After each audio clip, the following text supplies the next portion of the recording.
जब केदारनाथ के कपाट बंद होने के बाद लगाए गए सीसीटीवी कैमरे, जो दिखा देख होश उड़ जाएंगे। दोस्तों, कुछ समय पहले की बात है।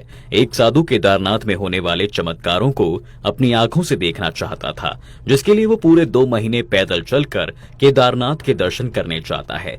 वहां पहुंचकर वो मंदिर के साधु से कहता है कि क्या मैं मंदिर के अंदर रुक सकता हूं। तब वो साधु बताता है कि मंदिर के कपाट खुले रहने का आज आखिरी दिन था, जिसके बाद रात तो क्या दिन में भी किसी को मंदिर के अंदर जाने की इजाजत नहीं मिलती है। तभी साधु सोचता है कि मैं यहाँ तक बहुत मेहनत से पहुंचा हूँ, इसलिए बिना दर्शन किए तो यहाँ से नहीं जाऊंगा। भगवान के चमत्कार देखने का उस पर ऐसा भूत सवार था कि उसने एक बार भी नहीं सोचा कि यहाँ इतनी बर्फबारी होती है कि रहना तो दूर, ऐसे समय में सांस लेना भी मुश्किल हो जाता है। बस फिर क्या होना था। मंदिर की रखवाली करने वाले साधु की नजर से बचते हुए वो मंदिर के अंदर ही छिप जाता है। उसके मन में बस एक ही सवाल चल रहा था कि अगर यहाँ 6 महीने कोई नहीं रहता तो कैसे यहाँ दीपक जलता रहता है।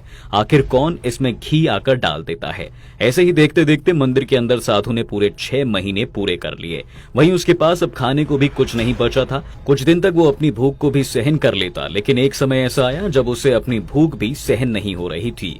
एक दिन भूख से बिलखते बिलखते वो साधु सो जाता है। जब उसकी आंख खुलती है तो वो देखता है कि उसके सामने कुछ फल रखे हुए हैं। उसको कुछ भी समझ नहीं आता कि इतने सारे और ताजे फल अचानक से कहां से आ गए। बस फिर क्या होना था। साधु भगवान की मूर्ति की आंखों में देखकर फूट फूट कर रोने लगता है। ऐसे करते करते कई महीने बीत गए। जब भी उसकी आंख खुलती, उसके सामने कुछ न कुछ खाने को रखा होता। सिर्फ दोस्तों यही एक चमत्कार साधु ने नहीं देखा, बल्कि एक दिन कुछ ऐसा हुआ जिसने उसको भौचक्का कर दिया। दरअसल एक दिन साधु ने देखा कि मंदिर के दिए में तेल खत्म हो रहा है। देखते ही देखते उसकी आंख लग गई। जैसे ही उसकी आंख खुली, उसने देखा कि दीपक में अपने आप तेल भर गया है। उसको अपनी आंखों पर यकीन नहीं होता है। ये सारी चमत्कारी घटनाओं को देखकर साधु को विश्वास हो गया कि केदारनाथ कोई साधारण जगह नहीं है।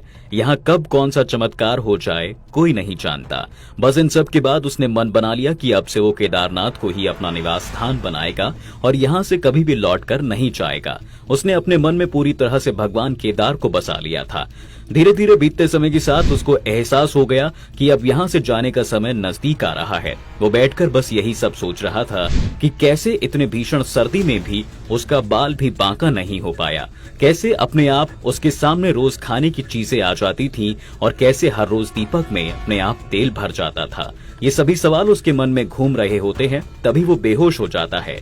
फिर अगली सुबह केदारनाथ के पट खुलने का समय हो जाता है। जैसे ही मंदिर का साधु कपाट खोलता है, वो देखता है कि अंदर कोई साधु बेहोशी की हालत में पड़ा हुआ है।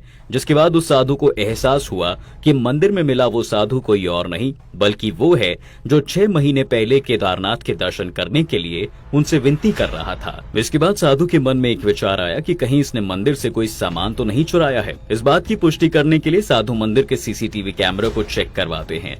जैसे ही वो रिकॉर्डिंग देखते हैं, उनकी आंखें चौकन्नी रह जाती हैं। सीसीटीवी में साफ दिखाई दे रहा था कि